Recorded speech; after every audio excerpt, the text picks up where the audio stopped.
Halo, kembali lagi dengan saya Alvesting dari Akademi Kripto. Kali ini kita akan membahas ya salah satu topik yang mungkin teman-teman tanyain, yaitu mengenai on-chain trading. Jadi di kesempatan kali ini kita akan pengenalan dulu ya, mengenai apa itu on-chain trading.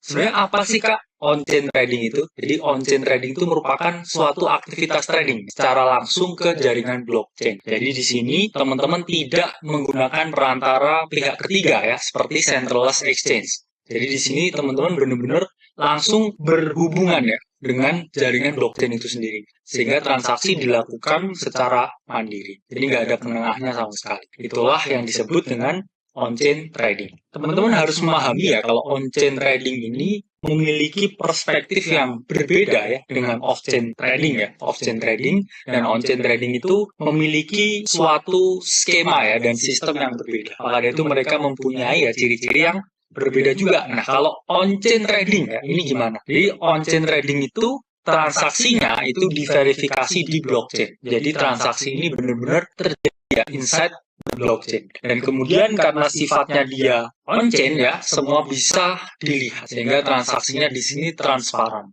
Jadi ketika teman-teman mau melihat suatu transaksi tertentu ya, ketika teman-teman lakukan secara on-chain, itu bisa terlihat datanya. Datanya bisa dicek ya secara langsung. Dan ketiga ya, kecepatannya ini sangat tergantung dari jaringan blockchain yang teman-teman gunakan. Misalkan Ethereum ya, ini punya kecepatan sendiri ya. Kemudian BNB ya, mempunyai kecepatan sendiri ya, begitupun networknya Solana ya, networknya Phantom ya, dan lain sebagainya. Mereka memiliki kecepatan yang relatif berbeda-beda antar jaringan blockchain itu sendiri. Kalau off-chain trading itu gimana kayak? Off-chain trading itu transaksi yang terjadi di luar blockchain, sehingga ada pihak ketiga ya yang menjembatani transaksi itu bisa terjadi. Karena ada pihak ketiga, ini saya tidak menuduh, tapi off-chain trading itu bisa dimanipulasi ya. Karena kan sifatnya nggak transparan itu teman-teman. Kalau teman-teman melakukan on-chain trading ya teman-teman bisa cek ya transaction hash-nya. Itu di blockchain explorer bisa langsung kelihatan ya ini mengirim uang sekian ke sini. Itu bisa. Atau ini menukarkan koin ini ya sejumlah sekian di blockchain ini. Itu bisa. Tapi kalau off-chain trading ini benar-benar terjadi ya di belakang. Istilahnya tidak bisa dilihat secara langsung oleh umum. Oke. Dan off-chain trading ini punya beberapa keunggulan juga ya. Salah satunya ini bisa terjadi secara instan transaksi. Karena kan kalau pakai blockchain ya kadang ya terlalu cepat juga ya teman-teman. Tapi kalau off-chain ini kan sifatnya dia memindahkan dengan sangat cepat. Contohnya apa? Kayak teman-teman GoPay ya. Itu kan cepet banget ya. Teman-teman isi GoPay dari BCA itu cepet banget. Atau BCA transfer ke sesama BCA itu salah satu bentuk off-chain transaction. Atau ketika teman-teman juga kirim ya ke dalam exchange yang sama atau exchange yang beda ya, sama-sama kripto. Itu biasanya relatif lebih cepat daripada teman-teman melakukan on-chain activity atau on-chain trading. Contohnya on-chain activity itu apa Kak? Satu ya, misalkan teman-teman mengirim Bitcoin ya ke teman yang ada di Australia misalkan menggunakan jaringan dari Bitcoin itu sendiri ya. Relatif lebih lama ya teman-teman, tapi di sini teman-teman benar-benar menggunakan ya atau tangan pertama yang menggunakan jaringan blockchain Bitcoin. Jadi benar-benar nggak ada pihak ketiga. Jadi teman-teman ini hanya langsung ya transaksinya dengan teman yang kamu kirim itu. Blockchain ini hanya dijadikan suatu alat atau perantara aja. Ya, jadi dia tidak yang menjadi pihak ketiga ya untuk transaksi ini terjadi. Tapi transaksi itu bisa kamu lakukan secara langsung ke temenmu ya menggunakan atau melalui jaringan blockchain itu sendiri. Kedua, misalkan Bitcoin ini menambah blok baru ya. Misalkan ada miner nih ya, mining Bitcoin. Terus kemudian muncul blok baru. Nah, ini tercatat sebagai on-chain activity ya. Karena pasti ketika muncul blok baru juga muncul Bitcoin baru. Sehingga ini terrecord ya dalam on-chain activity. Terus kemudian yang ketiga, misalkan teman-teman ini ya, smart contract dari Ethereum. Misalkan teman-teman mau membuat suatu token.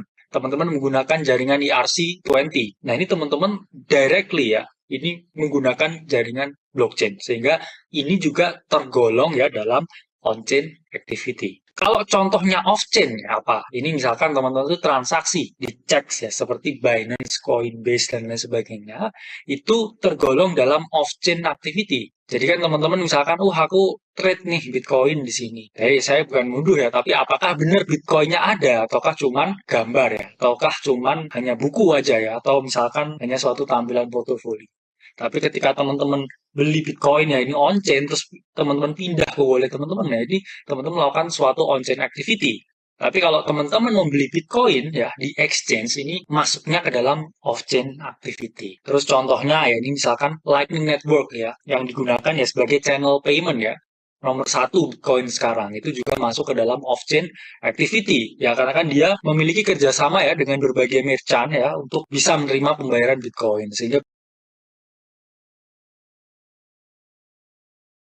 Bitcoin ini pasti nggak dalam bentuk Bitcoin asli ya. Ketika payment merchant-nya ini memperolehnya, itu kan pasti di-convert ke US dollar dan juga currency-currency fiat lain. Sehingga Lightning Network yaitu masuknya itu ke dalam off-chain activity. Dan yang ketiga ya misalkan teman-teman melakukan ya side blockchain ya atau membantu main blockchain-nya ini. Sehingga side blockchain ini aktivitas di luar blockchain ya, tapi nanti masih diregis lagi ya. Jadi contohnya misalkan di Coinbase ya mengirimkan dana ya, misalkan ke Kraken ya, itu mereka bisa mengirim dana dulu ya, tapi baru on-chain-nya ini setelah beberapa saat setelah dana itu confirm masuk. Ya, ini bisa ketika teman-teman ini melakukan ya off-chain activity. Ya karena kan nggak ada auditornya di sini ya, nggak ada jaringan blockchain yang benar-benar menghambat ya teman-teman melakukan apapun. Sehingga off-chain ini dibilang ya bagi sebagian orang ini termasuk salah satu bentuk dari sentralisasi, yang mana tidak terlalu menjunjung asas desentralisasi dari blockchain itu sendiri. On-chain ya teman-teman, ini memiliki beberapa keunggulan ya, karena dia kan sifatnya terdesentralisasi ya, sehingga nggak ada pihak ketiga ya, sehingga sesuai sekali dengan asas dari Bitcoin dan cryptocurrency, di mana adalah self-custody. Jadi teman-teman benar-benar melakukan transaksi itu ya langsung ke jaringan blockchain directly, tanpa adanya pihak ketiga karena dia bisa langsung ya ke jaringan blockchain tanpa pihak ketiga yaitu otomatis sifatnya ini transparan bisa teman-teman cek ya mana transaksinya sehingga teman-teman pasti nggak bisa bohong dan yang ketiga ya dari segi privacy ya ini lebih aman ya karena nggak ada exploit data ya ketika teman-teman ini menggunakan decentralized exchange ya atau teman-teman mengirimkan lewat wallet itu kan teman-teman tidak perlu KYC atau know your customer nggak perlu tahu nama teman-teman siapa, NPWP teman-teman, KTP teman-teman tuh nggak perlu ya. Sehingga teman-teman di sini datanya itu aman ya. Secara privacy kan data saya terjaga seperti itu. Kalau kelemahannya on-chain ya ini jelas ya. Transaksinya itu kadang lambat ya karena mungkin terjadi network congestion ya atau networknya ini bertabrakan. Karena misalkan network ini kan di dalam on-chain ini kan ada keterbatasan ya teman-teman. Misalkan setiap detik hanya bisa memproses berapa transaksi aja. Ya, jadi itu otomatis ya menjadi salah satu penghambat karena mereka hanya bisa ya menggunakan transaksi itu beberapa kali aja ya dalam satu detik yaitu transaksi bisa menjadi relatif lebih mahal karena ya networknya sedang dipakai. Ini contohnya Ethereum ya teman-teman. Ethereum itu ketika bull market yaitu bahkan pernah ya ada yang swap token itu sampai gas fee-nya itu sampai puluhan juta sampai ribuan dolar yaitu sering terjadi ya ketika kita di fase maniak alt season ya dan koin ini bertebaran itu sangat sering terjadi ya. Dan yang ketiga ya network proof of work ini relatif mengkonsumsi banyak tenaga ya karena ketika teman-teman menggunakan jaringan blockchain untuk mengirim dana ya atau men-swap token itu technological energinya itu lebih tinggi ya daripada melakukan misalkan off-chain activity yang mana bisa relatif lebih kecil ya dayanya. Nah, kalau off-chain ya ini keunggulannya satu tuh cepet ya teman-teman karena dia nggak directly into blockchain ya. Dia misalkan membuat suatu layer di atas blockchain untuk bertransaksi di situ sehingga dia otomatis jauh ya jauh lebih cepat. Kemudian dua ya karena dia cepat ya dia nggak perlu validator ya karena kan nggak terjadi dalam blockchain sehingga apa? Sehingga biayanya ini relatif lebih murah ya teman-teman relatif lebih rendah ya. Sehingga teman-teman ini bisa mengirimkan cryptocurrency dalam jumlah yang besar ketika menggunakan off-chain ini karena ya di on-chain itu pun juga sering ya teman-teman ngirim jumlah yang gede ya itu gagal, fail. Itu sangat sering terjadi. Yang ketiga ini mungkin ya privacy data lebih terjamin ya, karena kan teman-teman ketika mengirim ya uang kemanapun ini kan secretly bisa ya, jadi nggak bisa dilihat di blockchain explorer ya. Jadi ketika teman-teman mau melakukan suatu transaksi tertentu ya, ketika menggunakan off-chain ya, ini teman-teman relatif tidak bisa di-track seperti itu. Nah, tapi off-chain ini memiliki beberapa kelemahan ya teman-teman. Satu ya, karena dia transaksinya tidak via blockchain, sehingga tidak transparan. Jadi ketika terjadi suatu manipulasi atau penggelapan ya, ini sangat sulit ya untuk mengetahuinya ya. Terus kemudian ya, tidak ada suatu proses konsensus ya yang memvalidasi transaksi ya. Jadi hanya satu pihak saja ya. Oh, saya mau kirim uang ke sana, ya udah ya. Ini saya aja yang bisa memvalidasi transaksi. Tapi kalau on-chain ini kan ketika saya mengirim data ke B ya misalkan, itu yang validatornya di sekitar jaringan itu ya, ini bekerja dengan sangat banyak ya daya computing yang dikeluarkan. Sehingga ya off-chain ini salah satunya itu mudah dihack dan dieksploitasi. Jadi kalau teman-teman tahu ya, banyak sekali ya Binance juga pernah kehack ya. Kemudian Hotbit itu kehack sampai Gulung Tikar ya. Dulu KuCoin juga pernah kehack. Jadi mereka ini sangat rawan ya dengan segala kegiatan hacking. Tapi kalau on-chain ini sangat lebih aman.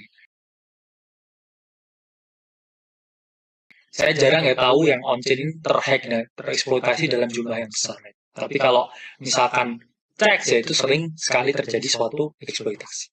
Oke, jadi teman-teman tim yang mana nih ya, on-chain atau off-chain ya? Kira-kira on-chain ini ya, ini adalah yang langsung ke blockchain ya. Kalau off-chain itu di atasnya ya blockchain ya, di luar dari blockchain.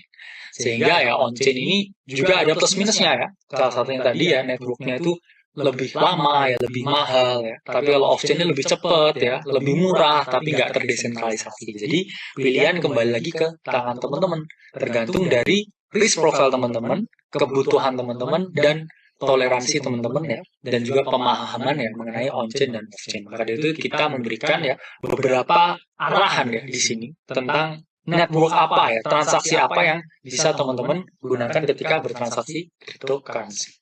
Oke, mungkin cukup sekian. Saya Alvesting dari Akademi Kripto. Sampai berjumpa di video selanjutnya.